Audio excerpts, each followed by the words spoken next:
Praise the Lord. आज परमेश्वर धन्यवाद कि एक बार फिर मैं आपके सामने प्रभु का वचन लेकर आ रहा हूँ और परमेश्वर वचन से हम सीख रहे हैं कि पाप के बारे में, पाप क्या है और किस प्रकार हम प्रभु के नजदीक जा सकते हैं और पाप से बच सकते हैं। हम जानते हैं पवित्र बाइबल में कि आज्ञा ना मानने वाले यानी पाप करने वाले जो लोग हैं उनके विषय में परमेश्वर का वचन क्या कहता है, बाइबल क्या कहती है। परमेश्वर की आज्ञा ना मानने वाले को परमेश्वर कुछ भी नहीं समझता, उनको जानता भी नहीं। जब परमेश्वर उनको जानता ही नहीं है तो परमेश्वर उनके नजदीक कैसे आएगा? आप सोचिए, विचार कीजिए, क्या परमेश्वर पाप करने वालों से इतने नजदीक आ सकता है? आ सकता है। यदि वो पश्चाताप करें, परमेश्वर की ओर लौट आए तो परमेश्वर उनके पास आ सकता है। परमेश्वर उनको आशीष दे सकता है। परमेश्वर उनको क्षमा करके अपने गले लगा सकता है। हम देखते हैं बाइबल में प्रभु का वचन मत्ती किताब उसका 7 अध्याय वाक्य 21 में क्या कहता है। कहता है, जो लोग मुझसे हे प्रभु कहते हैं उनमें से हर एक स्वर्ग के राज्य में प्रवेश ना करेगा, परंतु वही जो मेरे स्वर्गीय पिता की इच्छा पर चलता है। विचार कीजिए, क्या आप स्वर्गीय पिता की इच्छा पर चलते हैं या नहीं चलते हैं? बहुत से लोग संसार में हैं जो हे प्रभु कहते रहते हैं, हर समय यीशु मसीह का नाम जपते रहते हैं, घुटने टेकते रहते हैं। लेकिन क्या ऐसे लोग जो प्रभु की स्तुति करते हैं, प्रभु की तारीफ करते हैं और आज्ञा का पालन नहीं करते हैं, क्या परमेश्वर के राज्य में प्रवेश करेंगे?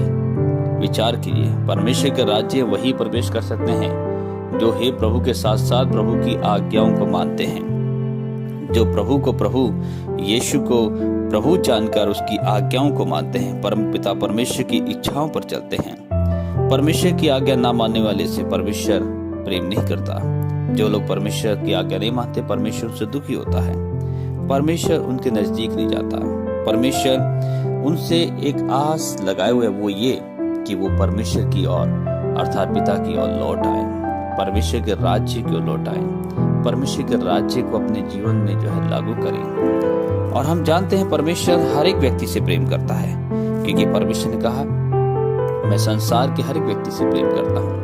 हम जैसे यूहन्ना रचित सुसमाचार उसका 3 अध्याय वाक्य 16 में पढ़ते हैं कि परमेश्वर ने जगत से ऐसा प्रेम किया कि उसके लिए अपना इकलौता बेटा दे दिया, ताकि जो कोई उससे विश्वास करे वे नाश ना हो बल्कि अनंत जीवन प्राप्त करे। तो बेटा प्रभु यीशु मसीह परमपिता परमेश्वर ने मेरे और आपके लिए दिया है, ताकि हम परमेश्वर में विश्वास करके इस बेटे के द्वारा हम उद्धार पा सके।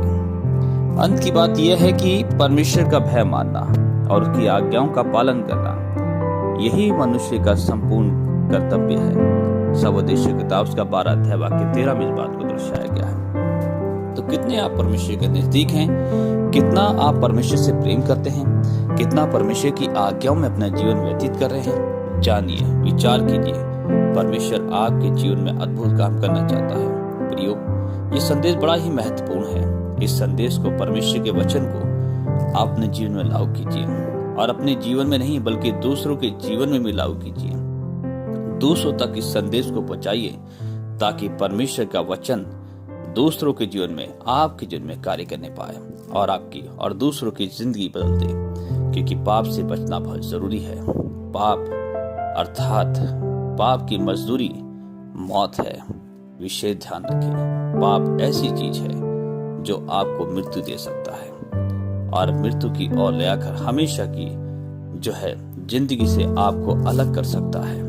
आप विचार कीजिए, परमेश्वर की ओर लौटिए। परमेश्वर आपके जीवन में अद्भुत काम करना चाहता है। परमेश्वर आपके जीवन में वो करना चाहता जो कभी आपने सोचा भी नहीं। इसलिए अपने जीवन में बदलाव लाइए और हर एक गलत काम को छोड़कर परमेश्वर के राज्य की ओर बढ़िए। परमेश्वर की आज्ञाओं में जीवन व्यतीत कीजिए। जो लोग प्रभु कहते हैं, बहुत कुछ कहते हैं, उनके साथ परमेश्वर नहीं, आपके साथ है। God bless you.